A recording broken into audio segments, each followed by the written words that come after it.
What's in my bag? Videographer's edition.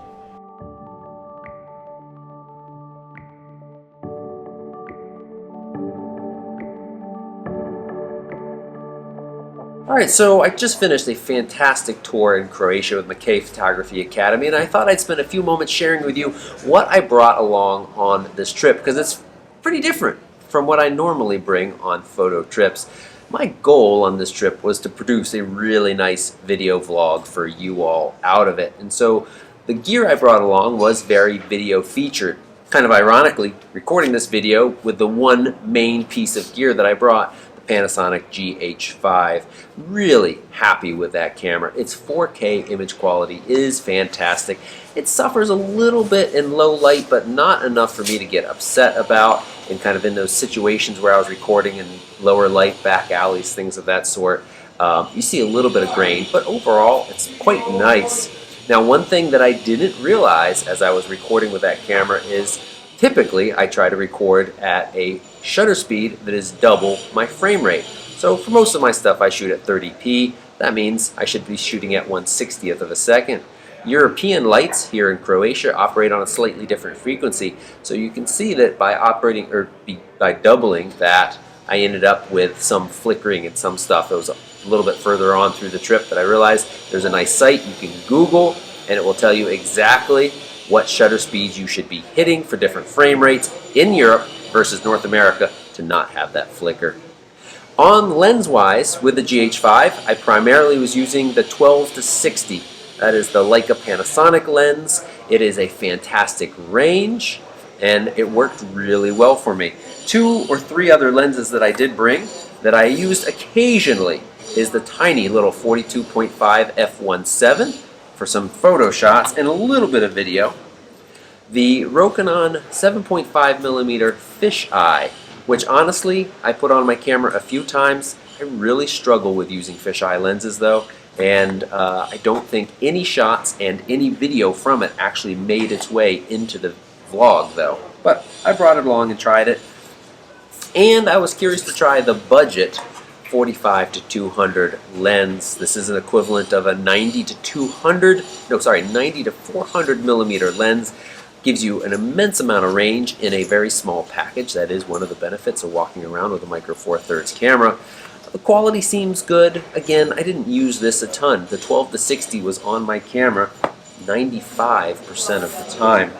And along with those lenses, I brought a ton of filters. Circular polarizer, neutral density so that you can cut some light when you're doing video to stay at those shutter speeds that you want to. And especially the circular polarizers to make sure that I'm really bringing out that blue-green color of the water, deepening the blue of the sky. If you come to any place like this, I was going to say tropical, but I wouldn't necessarily consider Croatia tropical in May. It was lovely, but not tropical. I would bring a circular polarizer filter. It also can help cut the reflections on the water, kind of letting you see in a little bit more, really kind of emphasizing the clarity of this beautiful Adriatic Sea.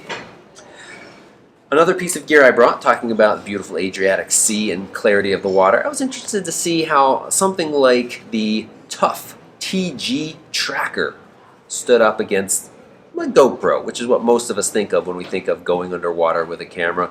This doesn't need a housing. It does 4K video at 30 frames a second. It does time-lapse as well. Lots of different fantastic options you can go by. Thank you for asking. You're welcome. Lots of options built into this camera, and it does a GPS log too. It'll track where you've gone and what you're doing. I used it for some of the underwater shots. I used it for some of the moped shots where I didn't want to hold up my bigger camera. I didn't really feel safe. Quality-wise, it seems to be about the same as a GoPro. Benefit of having this little flip-out screen is nice, but it doesn't angle at all, and honestly, it looks like a little camcorder, a cheap camcorder, and it kind of feels like that in the hand, but it is supposed to be very tough and will withstand, very cold temperatures, dropping it. A lot of vignetting around the edge I noticed in the moped shots and in the underwater shots. I had to crop those in a little bit. So I think GoPros are better off. You are better off with a GoPro in many situations. I don't even remember what the price is of this. I'll put it down below and compare that to a GoPro, but not super impressed with this. Neat form factor, but not super impressive.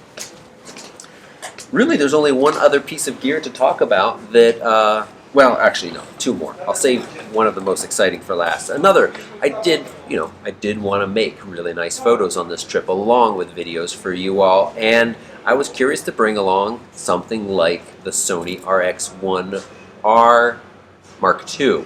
This is the fixed lens. This is not an interchangeable lens. A Sony camera that has a 42 megapixel full frame sensor inside with that fixed 35mm f2 lens. It's basically a large point and shoot with a 42 megapixel full frame sensor in here. That sounds fantastic. It's got a little pop-up finder. Of course the image quality is awesome, but the price is not. $3,200 for this camera right now. When you're talking about a fixed lens, yes, full frame sensor, yes, wonderful in low light, but I have to feel like one of your Fujis, any one of the Fujis really, although it might not be as good in low light, is a much better value at something like $1,200. So I enjoyed. Oh, the other thing I noticed too is I feel like there's a fair amount of distortion from this lens, even though it's a 35mm lens. So again, I liked it for some of the shots. I ended up actually letting Nick borrow it for most of them and really shot all of my pictures on this trip, except for a few, with the GH5. And I was happy with them. Some of them are a little bit noisy in low light, but still pretty happy with them. The other new piece of gear to me that I brought along that I just absolutely love because I really think it takes the production value up another level is the DJI Mavic Pro.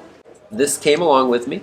I used it for shots in almost every city in town. And a quick disclaimer, wherever you travel with a drone, it is up to you to make sure you're following that country or that region's drone laws and you're not violating any. But it just really is such a small, it's here in my camera bag with everything else I've showed you. This is what I carried from spot to spot. Sometimes I'd leave the bigger lenses behind, and as I said, the Sony mostly went with Nick. But this allowed me to just have this with me all of the time, like anything else. And you know the saying goes for cameras, the best one is the one you have with you, the drone. The best one is the one they have with you. And being able to not have to carry a whole extra bag or kit to get this from place to place is fantastic. Image quality I thought was very good, maybe a step down from their other models. And having to focus before you start filming is a little bit of a goof in my case, I think, but between the drone and the tiny little controller that folds out in your phone, it all starts up so quickly, is ready to go so fast. And right now I have the props off, but it's so quick and easy to put the props on. And sometimes on shorter trips from location to location, I'd leave the props on folded up, and then it's even faster to get up in the air and get going. So that's what I brought along on this trip. What I'm not going to share with you is all of the extra battery chargers, especially the USB ones I've talked about loving and using often, all of the extra little bits. The one last thing that I'll point out to you all that I brought on this trip that I've been really happy with and will continue to use is the Spiderlight backpacker clip. So this is that holster style, but it will go on your backpack strap. And that allows you, using a base plate on any camera, it is made for slightly smaller ones like the GH5 mirrorless system. You can just slide it in, holster system, it's ready to go. This can even pop out and go on your belt if you want, but I love it right here. They make an attachment for GoPros too if you wanted to. But I love this. It's such an easy way to get the camera in and out. It has a little locking mechanism, so when I was jumping in and out of the boat, I could make sure that the camera would not bounce out of here at all. Or you can leave it unlocked and the camera slips in and out very easily. It feels incredibly secure, and I greatly prefer this over the Peak Design holster system in the ease of getting it in and out of this little holster strap. So that was a quick look at the gear I brought with me to Croatia for the Videography bag edition of Photorec.tv. I'll be back with future trips because my bag changes. Reviewing gear, testing it out to bring different information to you all, and I'd love to share with you all what I bring on each of these trips. If you've got any questions about any of this stuff down below, if you think you know the best alternative to that full-frame small Sony point and shoot, I'd love to hear them. You can leave those in the comments below, and if you found this video helpful, give it a quick thumbs up. Thanks so much for watching. Goodbye.